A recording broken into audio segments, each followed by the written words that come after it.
Hey, I'm very excited to announce that we've got some new construction in Atlanta, new construction properties.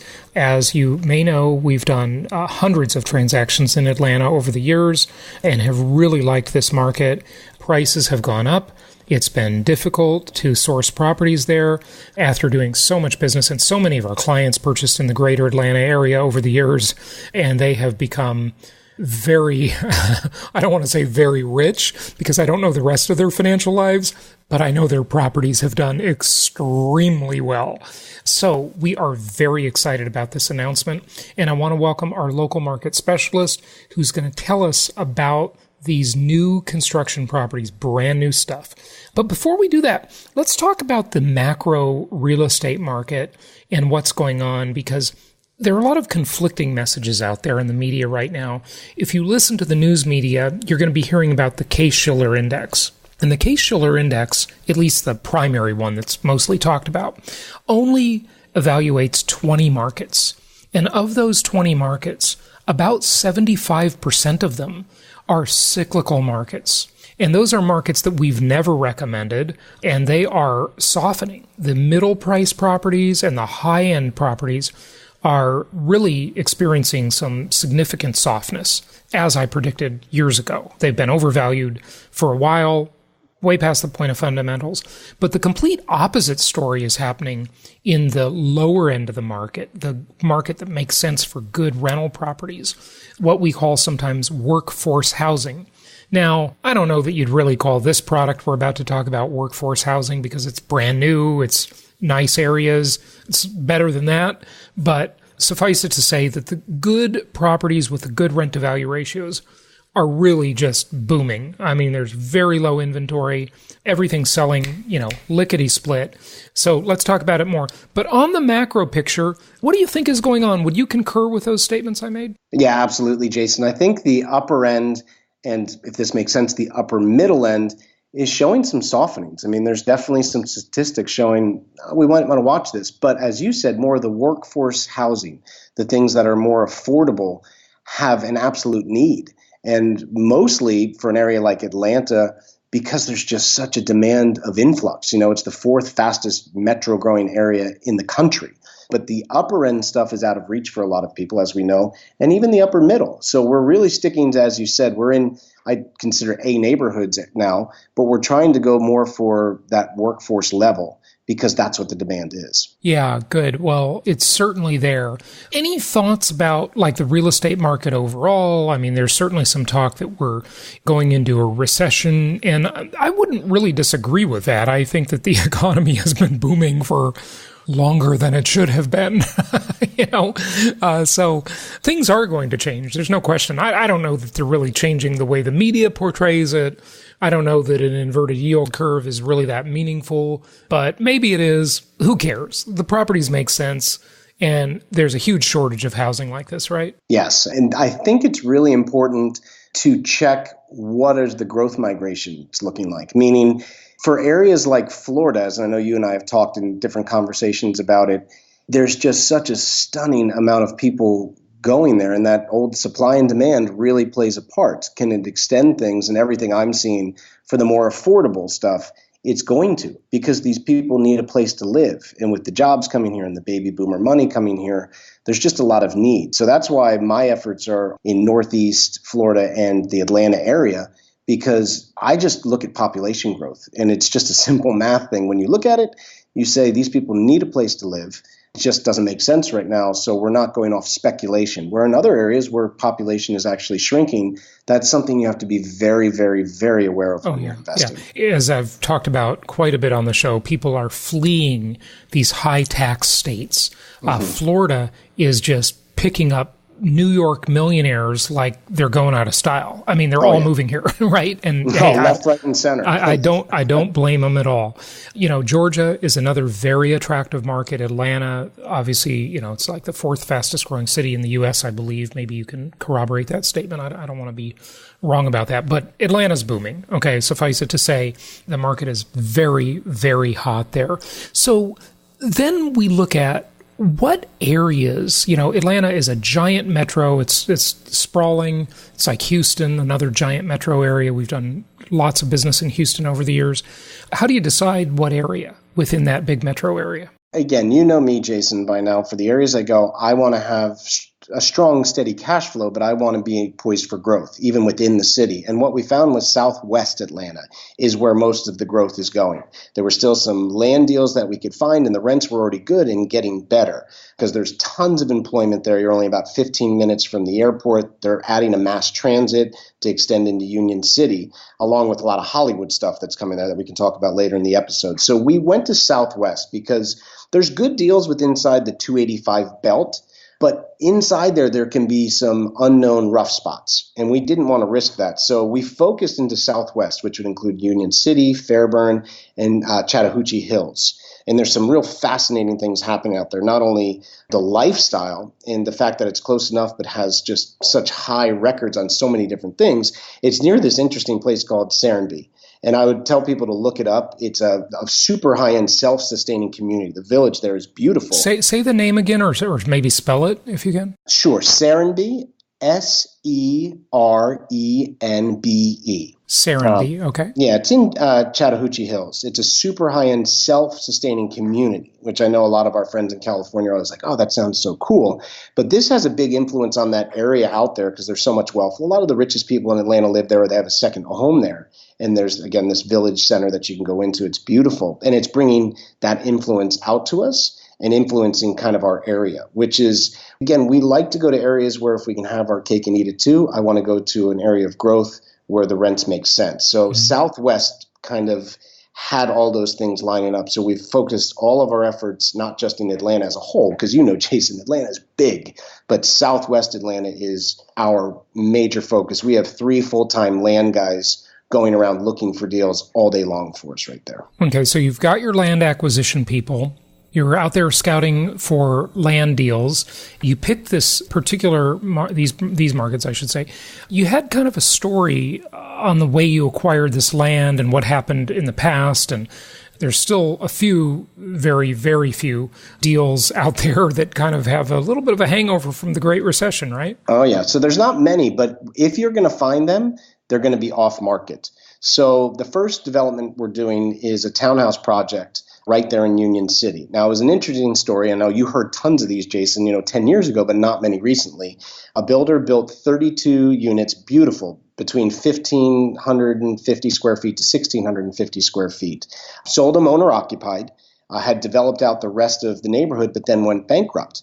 And a speculator that worked at the bank bought the land, but then sat on it, didn't know what to do with it. And so we got in contact with him, one of our land guys, and made him an offer, which we couldn't believe he accepted. And what's funny, once we started work and all the approvals started to go through, we had 3 of the largest builders in Atlanta contact us to try to buy us out of the project. But it just wasn't available on the open market. It was an off-market deal that we dug for. So it was interesting because the infrastructure was already there. The 32 units that were already there were owner-occupied. So there was a lot of pride to be had there already, and everything was set up. There's a total of 103 units in there, which we're now starting to build out. A portion of those with my building partner will go to retail sales, which I don't like to work retail sales. I just work with investors, and the rest will be selling with investors. You're saying you don't like to agonize with people over, which way the house faces, what color is the carpet, what color is the paint?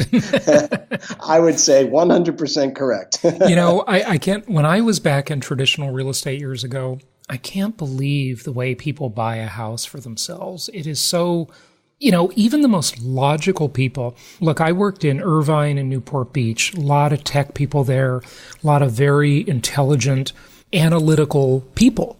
And it just amazed me how it was like you're dealing with 2 different people, right? You've got this person who is this brilliant software designer, then will go look at houses and like, oh, well, my sofa won't fit here, so I better just pass on the $500,000 house rather than buy a $1,500 new sofa. I don't know. It's so illogical. I think unless you've been trained in investing, it seems very foreign and strange. But as you know, there's a pretty simple code when you're looking at it a certain way. And I think I'm so programmed, Jason, to look at it as an investor. It was really hard for me to do all those little things in retail sales. So I'd rather stay on the investor side. The other thing is, this is a good education for our listeners because, of course, when you can source a better deal for yourself, you can pass that along to the buyers. I'll never forget a couple of those sort of documentary programs that you see on CNBC when there's a holiday and there's no stock market news, or on the weekends. One that I watched, and I've talked about this before, with the CEO of Walmart. And Walmart has, been criticized for pretty much everything. But one of the things they're criticized for is for being rather tough on their suppliers. And the reporter, with kind of this liberal slant, was saying, aren't you just too tough on your suppliers? And he says, look, our job, I'm paraphrasing, but our job, we are the agent of the consumer. We are here to bring them the best quality at the lowest price. That's our job. Yeah. And, they have to source better deals from the suppliers or they can't deliver that. And then the other one, same CNBC type documentary, they were interviewing the CEO of Costco. He was going around the store and, looking through a Costco, and he says, they went to the food area. The reporter asked, how can you sell this, this hot dog so cheap? And he says, because our approach is, we ask ourselves, how inexpensively can we sell the item? Most businesses say, how much can we get away with? How much can we charge? Whereas their model was, how cheap can we make it? Yeah. And it's just a different philosophy. So when you source the land at a good price and you get a good deal on the land, you can pass that along. The other thing is, speaking to the point you made about dealing with investors rather than selling to retail owner-occupant type buyers, is you can really run an assembly line. You can run a machine. You don't get caught up in these little piddly sort of things that slow your machine down, that slow your sales down. Investors, they'll make decisions that are more rational and logical. And so that just speeds up the machine. And like anything, but especially in real estate, time is money. Time is money because you've got carrying costs. And if you can sell that property quickly, you minimize your carry cost, right? Yeah, absolutely. Well, properties we've closed on in the last 2 weeks. This is actually interesting. I don't think I've even contacted you. That we just had a client of yours have to get a special notice from the bank or something, or a reappraisal, because the appraisal on one of our new constructions in Southwest Florida came in too high. The appraisal came in too high. And he actually said, well, you could charge more. I said, we're a volume business. We want to pass along the discounts to our buyers who are investors, because the numbers have to work, because most of our investors that buy one buy four. So that passing along is so important. We'd love to hear stories of the appraisal coming in higher 6-8 months later in these growth markets. But like you said, if you don't get greedy and you work to pass along the cost, you get into the land right, certain things in the area has already been developed, so you can save on those. You can pass those discounts on to the buyer, get a really nice yield, and then continue to do more, which is why we've loved working with you for several years now. Right. We've been off on a few tangents here. Tell us more. You've talked about how you acquired the properties and you can pass along a good price. Is there anything else you want to say about that? No, I really enjoy with the new construction models. As you know, I was a rehabber for almost 20 years, but then about 5 years ago went into new construction. I love being able to give the 210 warranty.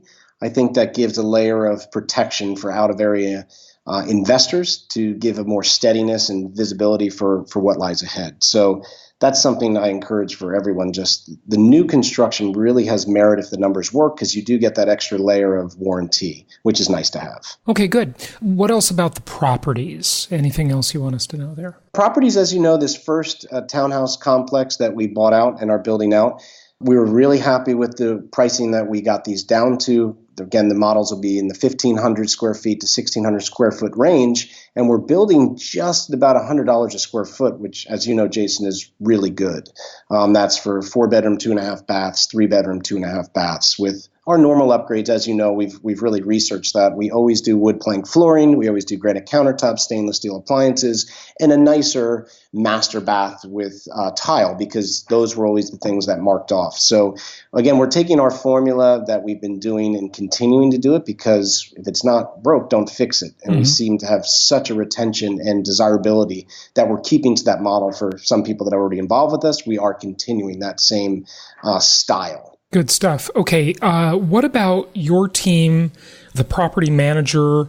This is where the rubber really meets the road. You got to get a good property in a quality location, and with following all my 10 commandments, but especially commandment number 5, the property must make sense the day you buy it. Just tell us a little bit about your team and the management and what goes on after the fact.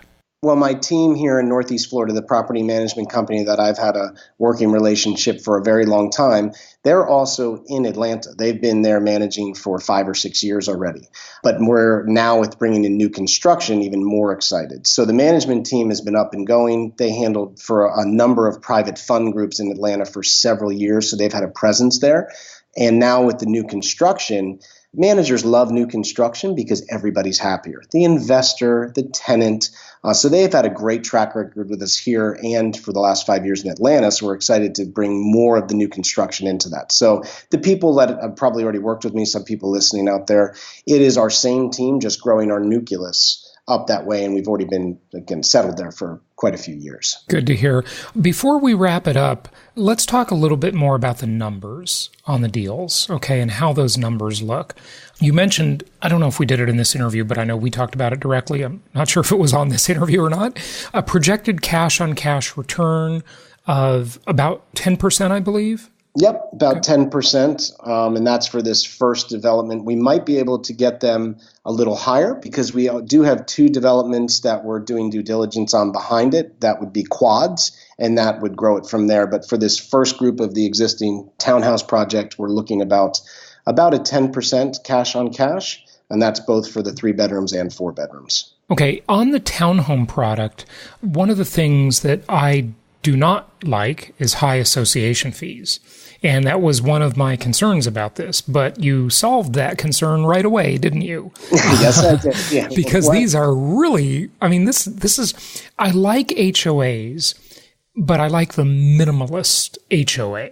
I don't like the maximalist one that is just all over you and they charge a fortune and they're agonizing over, whether you leave the hose uncurled on your porch, right? It's just beyond ridiculous. You get these little tyrants that run some of these HOAs. But I do like the one that'll keep my neighbor from putting his car on the lawn on blocks or painting his house purple or whatever, right? So talk to us about the HOA, what it does and how incredibly low the dues are. Yeah, so that's a great point, Jason. As you know, we've learned early on was thou must control thy complex. So we, for this complex, since we bought out the project, our management company there also is overseeing the HOA. That gives complete control and to keep up the integrity of the neighborhood. The HOA on this is only $20 a month. And we've stepped in and funded up the HOA so there'll be no back funding. And it's only $20 a month for each unit. And that will pay for keeping up the integrity of the neighborhood, avoiding all those things you just said, Jason, of cards on blocks or, extra funky painting happening on the exteriors or things, and taking care of common areas and making it look really nice. We're making this a very nice complex, but it's only $20 a month.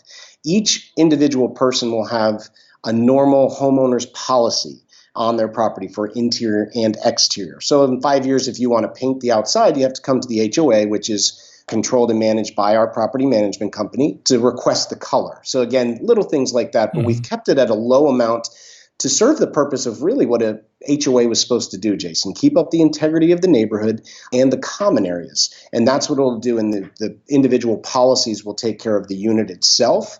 But I love the fact that— the individual insurance policies. Yes, sir. Yeah. So the individual one on that. So yeah, we've pretty much solved that. We already went through this, as you know, in Jacksonville with the townhouse complexes we did here, and that worked really well. A nice low HOA that keeps the integrity and the safety of the investment, but also doesn't eat into cash flow. We don't want those ones where it's a silly $400, $500, $600 a month.